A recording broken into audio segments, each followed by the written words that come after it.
Hey guys, Carl Allen, and a very, very warm welcome to this brand new playlist, which is 10 days to acquiring your very first business. Dealmakers, what's up? My vision is to completely and utterly disrupt the market for buying and selling small businesses all over the world. So we're going to be talking about 10 days to your first acquisition. So what I'm going to do in this first video is I'm going to tell you what we're going to be covering over the next 10 videos. So we're going to have day 1, day 2, day 3, day 4, day 5, day 6, day 7, day 8, day 9, and day 10. So day number 1, which is going to be tomorrow, we're going to be talking about mindset. And you're probably thinking, well, Carl, I want to learn how to buy a business. Why do I need to learn about mindset? Because mindset is everything. Having the right mindset, being completely dialed in to the process and knowing why you want to buy a business and having a plan is really, really important. So day 1 is we're going to talk about mindset. And then once we've done mindset and you're really in the zone to kind of power through this and get it done, then day number 2, we'll talk a little bit about the market, but more importantly, we're going to be talking about your buy box. So on day 2, I'll help you understand the difference between being an owner-manager and being an owner-investor, and then also why staying in your lane in terms of sector, expertise, and value that you can bring to a business is really, really important.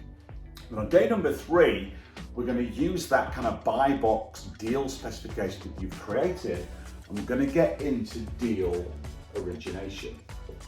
So deal flow is kind of the holy grail, and I'm going to teach you 4 different strategies really quickly to generate deal flow. We'll talk about business brokers, we'll talk about direct approaches, we'll talk about leveraging your network, particularly with deal intermediaries, more about that on day 3, and then we'll also talk about social media marketing and how you can leverage social media to get deal opportunities. And then day 4, probably my favorite, is we're going to be getting into meetings. So I'm going to walk you through the concept of having an absolutely world-class seller meeting. Why it's important to build rapport and build trust and build credibility, position yourself as a safe pair of hands, and then I'll walk you through the 5 absolutely critical questions that you need to ask a seller before you take the deal to the next stage, which is day number 5. And day number 5, I'm going to walk you through the concept of something called an NDA, which stands for a non-disclosure agreement. And then I'm going to give you some very basic kind of financial training around what are the 7 to 10 key numbers, key data points that you need to get from the seller, from the financial accounts that the business will generate. Because then once you've understood that, in day 6, I'm going to teach you how to value and structure a deal. So we'll look at how businesses are valued, taking those 7 to 10 data points from day number 5, how do you combine those? And this is so easy, you can actually do it in your head, but I've got a very, very simple little model that I'm going to share with you, which will value the businesses that you're looking at and show you how you can structure a deal so that you don't have to put any of your own money into that deal. Day number 7, we're then going to be making offers. So on day 7, you'll be armed with valuation and deal structures. I'll then show you how to make an offer to a seller and then also how to negotiate. Because sometimes you make an offer on a business and it's rejected. The seller wants a different type of structure. So I'll show you how you can position the deal around what the seller's really looking for, and a lot of times that's not actually money. And then day number 8, we're going to get into deal execution. So you've made an offer, you've negotiated, a little bit of arm twisting, the seller said yes, and then you'll sign something called an LOI, a letter of intent. And for deal execution, there's kind of 2 phases to it. One is if the business needs a closing payment, you'll be going out there, you'll be raising a little bit of capital from the business's resources, its assets, its cash flows, etc., to be able to make that closing payment. And then also you'll be teaming up with a CPA and an attorney who are going to do all the due diligence for you and then paper the deal. A bit like when you're buying real estate. You're not doing the survey yourself on the house, and you're not doing the legal work that the attorney does to get the house transferred from seller to buyer.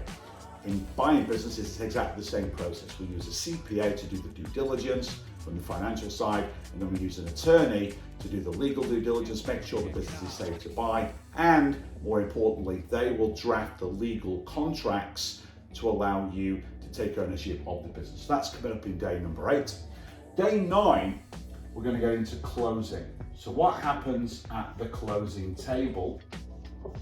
And then I'm also going to talk about having the GM. Now, in day number 2, when we're talking about the buy box, we're going to be talking about the difference between being an owner-investor and being an owner-manager. If you want to be an owner-investor, you're going to need a GM, a general manager, to run the business day-to-day for you. So on day number 9, I'm going to walk you through how to find GMs, how to incentivize them, and then how to remote lead them using things called KPIs, key performance indicators. And then on day number 10, we're going to get into growth. Because it's one thing buying a business, but what's really fun and where you'll make most of your money, most of your capital gain, is when you grow the business. So if you buy a business that's doing $300,000 a year in earnings, and over 3 to 5 years, you can grow that business to where it's making $600,000, $700,000, $800,000 a year in earnings. You'll be able to make millions and millions of dollars as a deal maker just on that one single deal. And then obviously if you replicate that across a portfolio, you can be making tens of millions of dollars in the next 5 to 10 years.